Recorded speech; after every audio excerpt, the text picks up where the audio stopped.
महाराष्ट्र की राजनीति में मचे सियासी घमासान के बीच शिक्षा मंत्री दीपक केसरकर ने एनसीपी प्रमुख शरद पवार से शिष्टाचार भेंट की।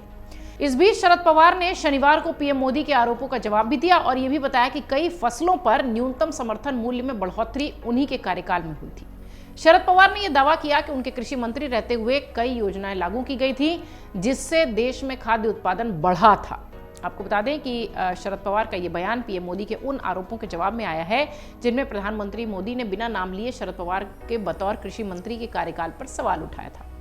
प्रधानमंत्री ने एक कार्यक्रम के दौरान कहा था कि कुछ लोग महाराष्ट्र में किसानों के नाम पर राजनीति करते हैं। महाराष्ट्र के एक वरिष्ठ नेता जो देश के कृषि मंत्री भी रहे हैं, निजी तौर पर उनकी इज्जत करता हूं, लेकिन उन्होंने किसानों के लिए क्या किया? शरद पवार ने कांग्रेस के नेतृत्व वाली यूपीए सरकार में कृषि मंत्री का पद संभाला था। आपको जानकारी दे दें, पीएम मोदी ने यह भी आरोप लगाया कि शरद पवार के कृषि मंत्री रहते हुए किसान बिचौलियों की दया पर निर्भर थे।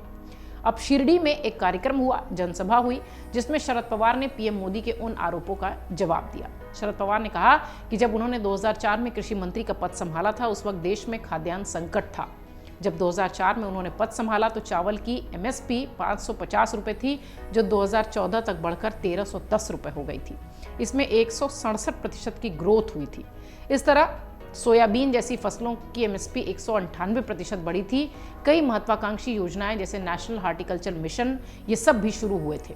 उनके द्वारा लाई गई राष्ट्रीय कृषि विकास योजना ने देश के कृषि क्षेत्र को पूरी तरह से बदल दिया था।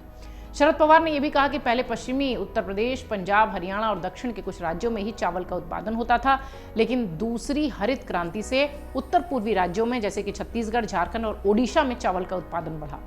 शरद पवार की बेटी और लोकसभा की सांसद सुप्रिया सुले ने भी ये बात कही थी कि पीएम मोदी ने ही शरद पवार को कृषि क्षेत्र में सराहनीय योगदान देने के लिए पद्म विभूषण सम्मान दिया था। इस बीच बीजेपी की महाराष्ट्र इकाई की ओर से पूर्व मुख्यमंत्री देवेंद्र फडणवीस का एक पुराना वीडियो पोस्ट किए जाने के बाद एक दिन बाद ही पार्टी की राज्य इकाई के प्रमुख चंद्रशेखर बावनकुले ने सफाई पेश की है। बावनकुले ने दावा किया है कि वीडियो एक पार्टी कार्यकर्ता ने पोस्ट किया है और उसका गलत मतलब नहीं निकाला जाना चाहिए। आगामी चुनाव मुख्यमंत्री एकनाथ शिंदे के नेतृत्व में ही लड़ा जाएगा। आपको बता दें कि बावनकुले लोकसभा चुनाव के लिए बीजेपी की तैयारी के हिस्से के तहत पालघर जिले के दौरे पर थे, जहां उन्होंने ये सारी बातें कही। वहीं बीजेपी की महाराष्ट्र इकाई ने शुक्रवार को फडणवीस का 4 साल पुराना एक वीडियो पोस्ट किया, जिसमें वो ये कहते हुए दिखाई पड़ रहे थे कि राज्य का नेतृत्व करने के लिए वो फिर से लौटेंगे। पार्टी की राज्य इकाई ने सोशल मीडिया प्लेटफॉर्म एक्स पर, जो कि पहले ट्विटर था, उस पर वीडियो साझा करते हुए कहा कि मैं नए महाराष्ट्र के निर्माण के लिए फिर से लौटूंगा। हालांकि ये पोस्ट 2 घंटे बाद डिलीट कर दी गई क्योंकि ये 4 साल पुरानी पोस्ट थी। वहीं देवेंद्र फडणवीस के इस वायरल वीडियो पर बावनकुले ने कहा कि किसी उत्साही पार्टी कार्यकर्ता ने महाजनादेश यात्रा का एक पुराना वीडियो साझा कर दिया, जिसमें फडणवीस ने कहा था कि वो राज्य की सत्ता संभालने के लिए वापस लौटेंगे, इसलिए इस पर कोई गलतफहमी नहीं होनी चाहिए। उन्होंने कहा कि शिंदे महाराष्ट्र के मुख्यमंत्री हैं और रहेंगे। आगामी लोकसभा चुनाव में भी उन्हीं के नेतृत्व में हम चुनाव लड़ेंगे। केंद्रीय नेतृत्व और देवेंद्र फडणवीस ने ये बात कही है।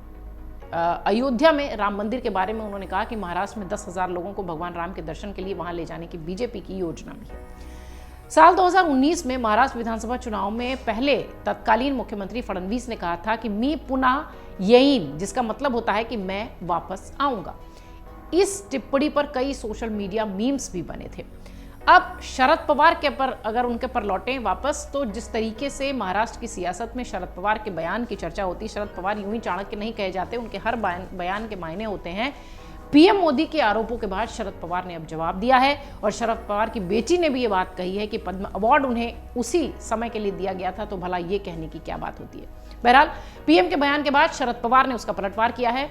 महाराष्ट्र की सियासत में एक बार फिर बयानों के दौर के साथ वार पलटवार का दौर जारी है। अगर आप ये वीडियो YouTube पर देख रहे हैं तो हमारे चैनल को सब्सक्राइब करें और बेल आइकन को दबाना ना भूलें। अगर आप Facebook पर ये वीडियो देख रहे हैं तो हमारे पेज को लाइक करें।